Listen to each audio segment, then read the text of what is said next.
Pukul 2 siang Bagas dan Aro sudah janjian untuk bertemu dengan di mall, lebih tepatnya wahana permainan anak. Untung saja hari ini Aro hanya bekerja setengah hari saja. Zio yang semula senang pergi berdua dengan Bagas mendadak memasang wajah datar setelah melihat Aro. Dalam ingatan Zio hanya terekam bagaimana Aro memeluk mencium wanita lain selain ibunya, tetapi sang ibu selalu dibuat menangis oleh ayahnya. Aro membenarkan jika ingatan seorang anak kecil begitu tajam, jadi ia harus pintar-pintar merayu Zio. "Papa, Zio mau pulang," pinta bocah ini. "Zio, itu kan ada ayah. Zio bisa main sama ayah dan papa," ucap Bagas sambil mengusap lembut pucuk kepala Zio. Zio melirik Aro yang saat ini tengah berdiri di sampingnya. "Main sama ayah ya, nak," rayu Aro. Begitu dalam luka yang ditore Ara pada anaknya sehingga kebencian begitu lekat di dalam ingatan. Memang benar jika Aro tidak pernah membentak dan memukul Zio. Hanya saja segala perbuatannya masih begitu kental terekam. "Kita main bola di sana mau?" tawar Aro. "Iya, kita main bertiga," timpal Bagas. Zio hanya mengangguk. Bocah ini pun menurut. Mungkin saja hanya waktu dan sikap yang akan membuat bocah ini perlahan-lahan melupakan kebenciannya.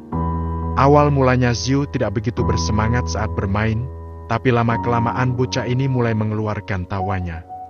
Sudah lama sekali Aro tidak melihat tawa secara langsung seperti ini. Melihat Zio yang mulai menerima kehadiran ayahnya, perlahan Bagas menarik diri dan memilih duduk di tepi sambil memperhatikan Zio.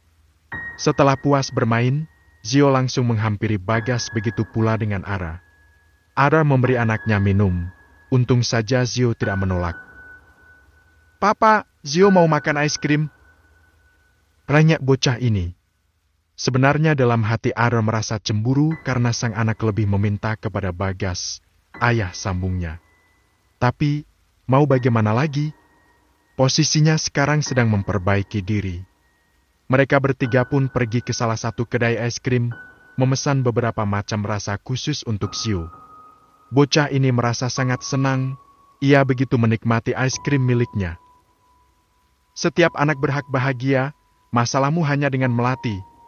Jadi, tolong jangan libatkan anak sekecil ini," ucap Bagas memperingati. "Apa Melati tahu jika Zio bertemu denganku?" "Tahu, aku heran padamu. Kenapa kau melepaskan perempuan sebaik Melati?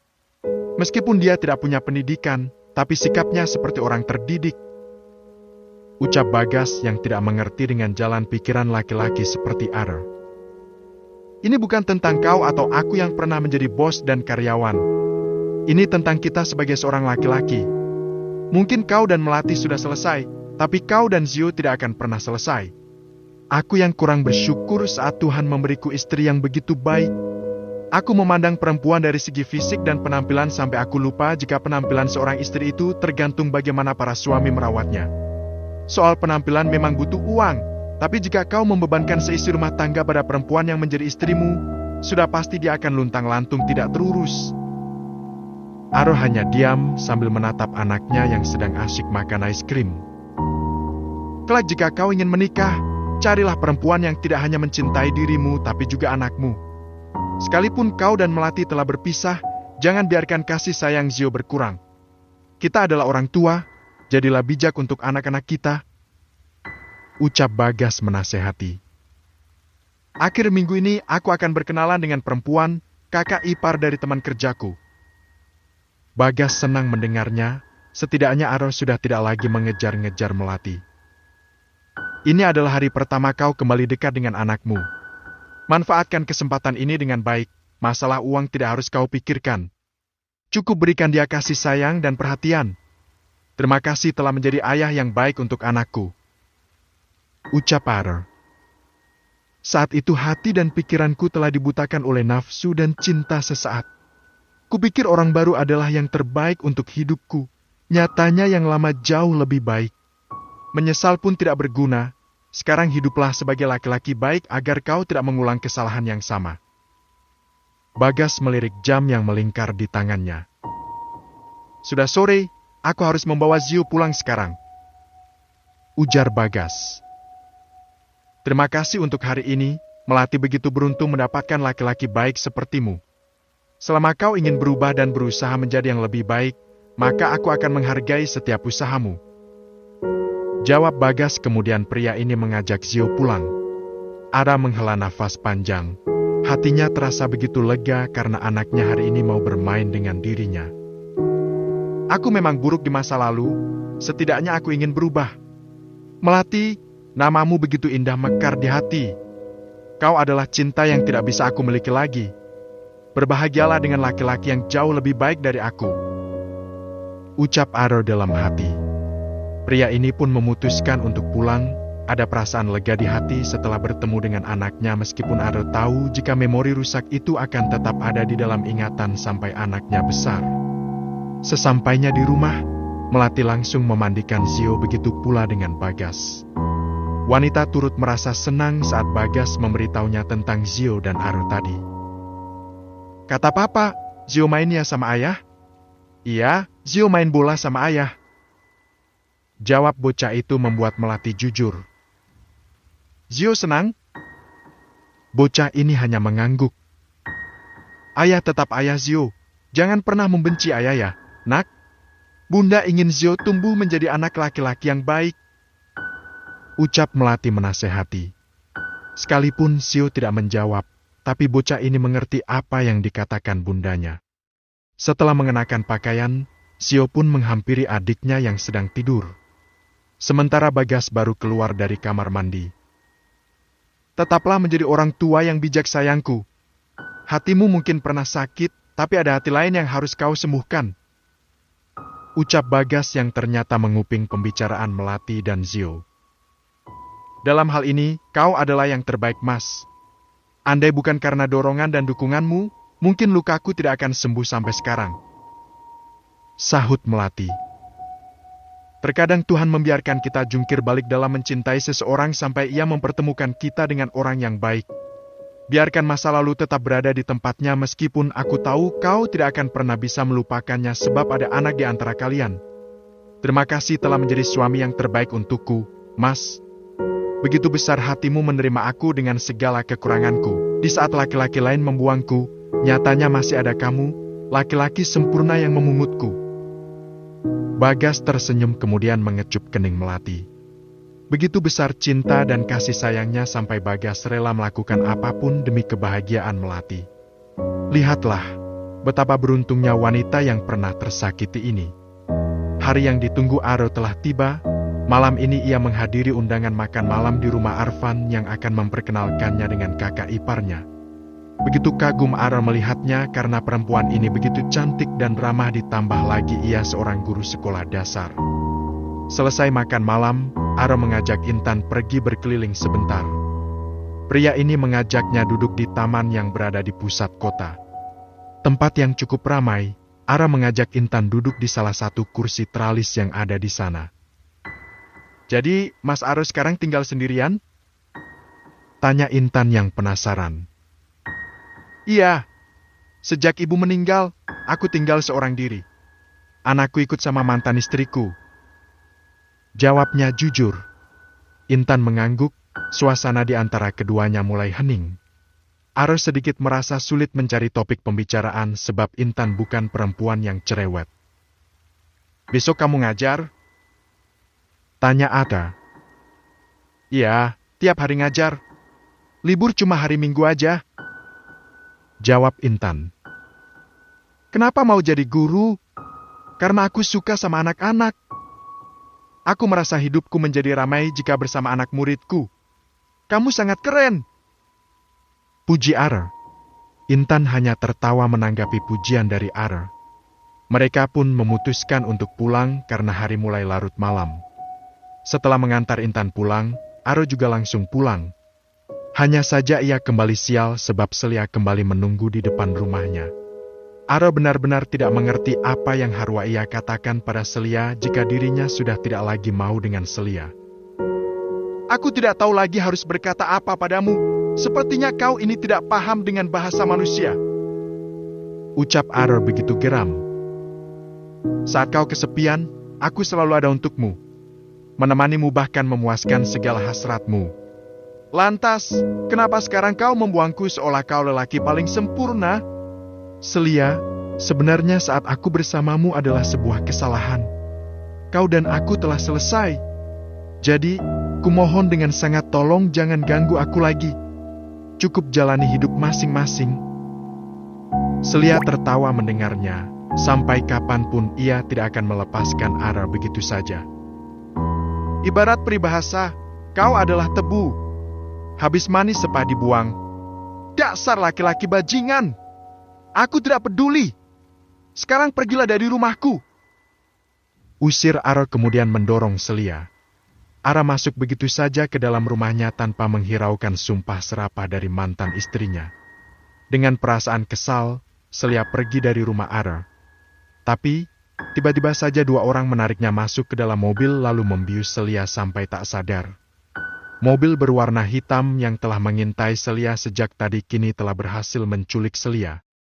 Mereka pun membawa Celia ke salah satu gudang belas kayu yang berada di perbatasan kota. Hingga pagi menjelang, Celia baru membuka mata. Wanita baru saja sadar dari efek obat biusnya. Celia panik saat ia menyadari jika kedua kaki dan tangannya dalam keadaan terikat.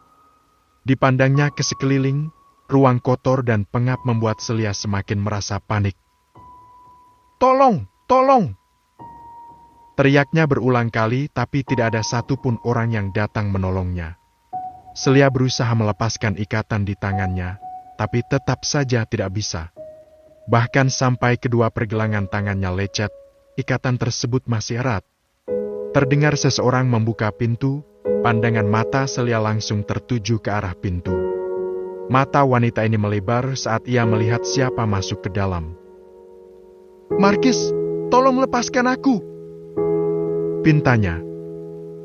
"Untuk apa aku melepaskan perempuan jalang sepertimu? Kau yang menculikku?" tanya Celia.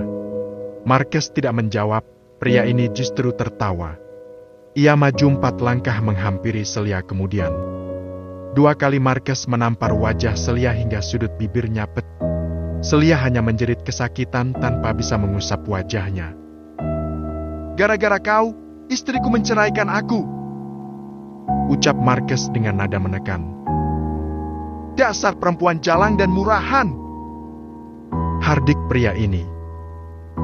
"Kau penipu, kau adalah laki-laki penipu. Kurang apa aku selama ini padamu? Semua hutangmu aku bayarkan, aku selalu melayani nafsumu. Tapi kau malah membohongi aku," ucap Celia dengan isak tangisnya. "Tetap saja kau yang salah. Kau perempuan perusak rumah tangga orang, dasar perempuan sialan." Markis kembali menampar wajah Celia, bahkan pria ini juga menjambak rambut Celia. Hanya tangisan yang mampu dikeluarkan wanita ini. "Semua ini juga salahmu. Kenapa kau selalu membohongi aku, ha?" jerit Celia. Markis tidak peduli, di matanya Celia adalah perempuan yang sudah menyebabkan rumah tangganya hancur, bahkan istri Markis sudah menggugat Markis ke pengadilan agama. Pria ini menumpahkan semua amarah dan kebenciannya pada Celia. Ia terus menghajar Celia yang tak berdaya tanpa ampun. "Woi!" teriak seseorang dari arah pintu seketika membuat Markis menghentikan pukulannya pada Celia. Markis sangat terkejut saat ia kepergok menghajar Celia. "Wah!"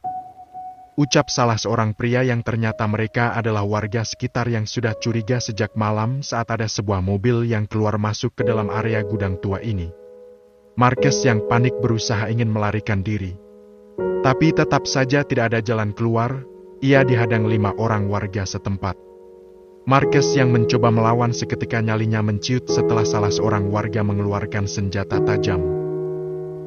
"Cepat lapor polisi. Untung saja belum sempat terjadi," ucap warga.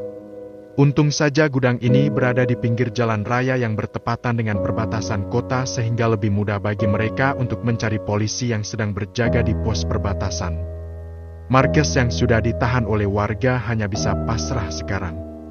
Sedangkan Celia sudah tidak sadarkan diri sejak tadi sebab pukulan dan terjangan yang diterimanya. Tidak butuh waktu lama, akhirnya beberapa orang polisi pun datang. Mereka langsung mengamankan Marques, kemudian dua orang warga membawa Celia ke rumah sakit. Begitu sial hidup Marques, niatnya ingin menghabisi Celia justru gagal sebab ketahuan warga sekitar. Tinggallah Celia yang saat ini sedang berada dirawat di rumah sakit tanpa satu pun keluarga atau saudara. Wajah hingga ke seluruh tubuhnya terdapat banyak memar akibat pukulan, injakan dan tendangan yang diberikan Marques kepadanya. Polisi hanya bisa menunggu Celia sadar untuk dimintai keterangan. Perempuan ini salah satu karyawan di perusahaan swasta. Pak, kami sudah menyelidiki pihak keluarganya tapi tidak satu pun yang peduli. Ucap salah seorang polisi. Sang komandan hanya mengangguk kebingungan.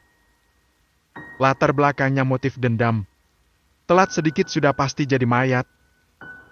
Ucap sang komandan. Untuk kali ini Celia masih beruntung karena ia bisa selamat dari tangan Mark. Jika ia sadar nanti, sudah pasti Celia merasa tidak menyangka jika laki-laki yang sangat ia cinta bahkan rela melakukan apa saja nyatanya adalah laki-laki penipu dan jahat. Ada menghela nafas panjang saat dua orang polisi memintanya untuk datang ke rumah sakit. Pria ini melihat wajah babak belur mantan istrinya. Sebagai wanita yang pernah menjadi teman tidurnya, Aros sama sekali tidak merasa kasihan. Celia menangis, memohon kepada Adar untuk tetap tinggal menemaninya di rumah sakit. Maaf Pak, tapi saya dan perempuan ini sudah bercerai lama. Ucap Adar memberitahu pihak kepolisian. Jadi tolong jangan sangkut pautkan saya dengan masalah Celia sebab saya tidak ada hubungannya. Kami sudah menghubungi pihak keluarganya, hanya saja mereka mengatakan tidak mengenal korban. Maka dari itu, izinkan saya pergi karena masalah ini tidak ada hubungannya dengan saya. Sahut Aro yang benar-benar tidak peduli pada Celia. Polisi pun mempersilahkan Aro untuk pergi, sedangkan Celia hanya bisa menangis tak bersuara. Ia benar-benar sendiri sekarang, tidak ada satupun orang yang peduli pada dirinya. Bagi Aro, Celia adalah sebuah kesalahan yang tak akan ia ulangi lagi. Aro yang memutuskan untuk pulang sebab tadi pagi ia tak berangkat kerja hanya karena polisi memintanya untuk datang ke rumah sakit. Tapi, baru saja ia sampai di depan gerbang rumahnya, Ara kembali memutar motornya menuju sekolah tempat Intan mengajar. Ara memilih menunggu Intan di warung kopi yang berada di depan sekolah. 1-2-3 jam menunggu, akhirnya jam pulang sekolah pun tiba. Begitu liar mata Ara mencari Intan di antara kerumunan para siswa, hingga akhirnya terlihat Intan yang baru saja keluar dengan motor metiknya. Dengan cepat Ara mengejar Intan, pria ini mengendarai motornya hingga ia bisa mengejar Intan. Intan!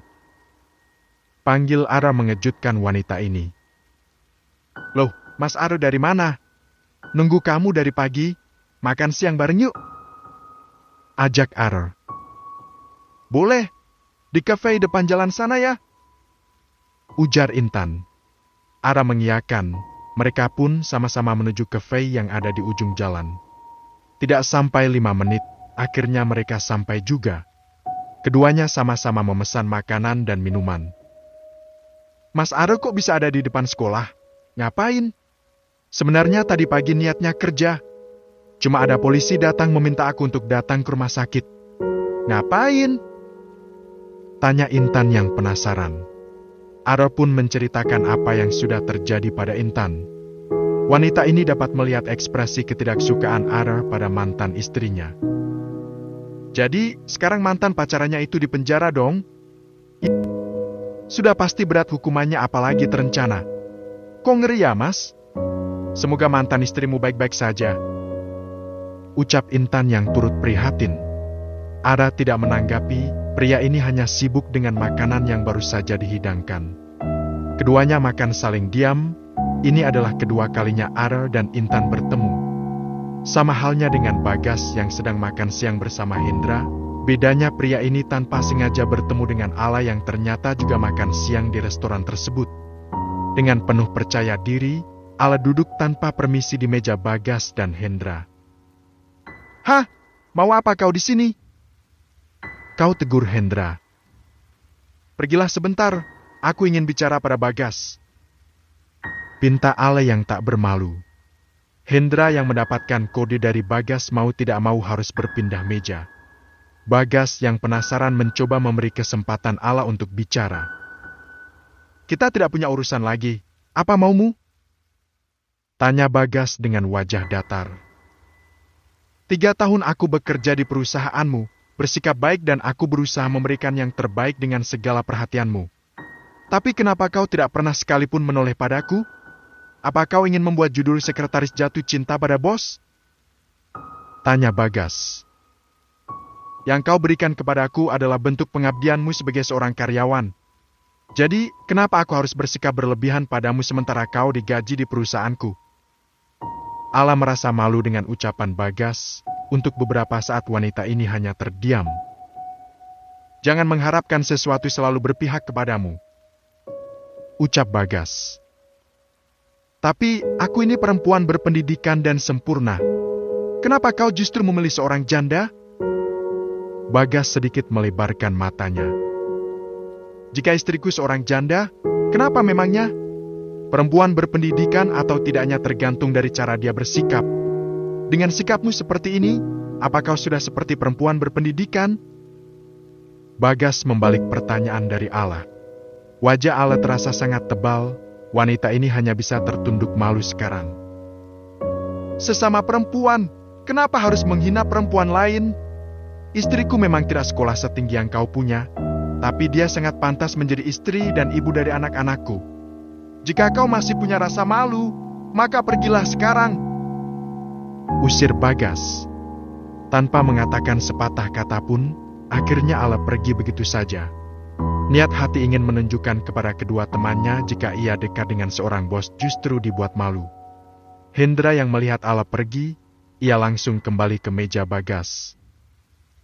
Itulah akibatnya tidak peka, singgung Hendra. Bukannya tidak peka, hanya aja aku tidak mau dengan perempuan yang bermuka dua seperti itu, jawab Bagas. Perasaan mukanya satu, dua dari mana? Bagas membuang nafas kasar lalu melirik tajam pada Hendra. Aku hanya bercanda, seru Hendra. Allah nggak terima jika cintanya tak berbalas padahal dia sendiri belum menyatakan cintanya padamu.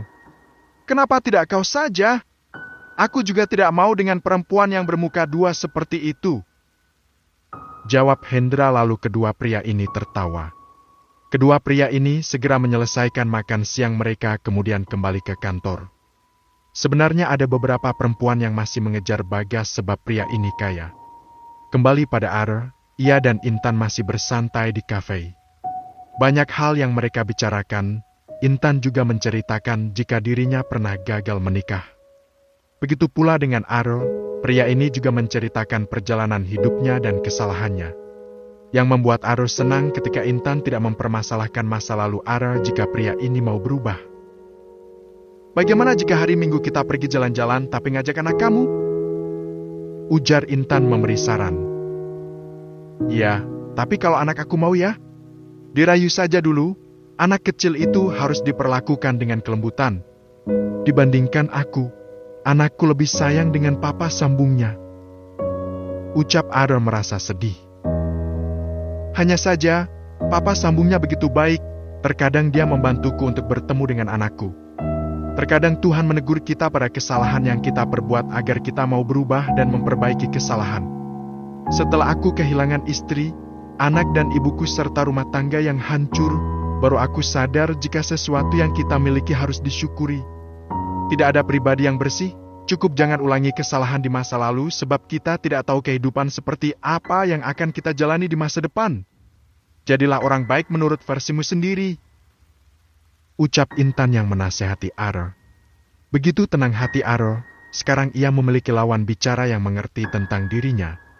Intan tidak mengutuk masa lalu Ara, karena baginya semua orang berhak berubah ke jalan yang lebih baik.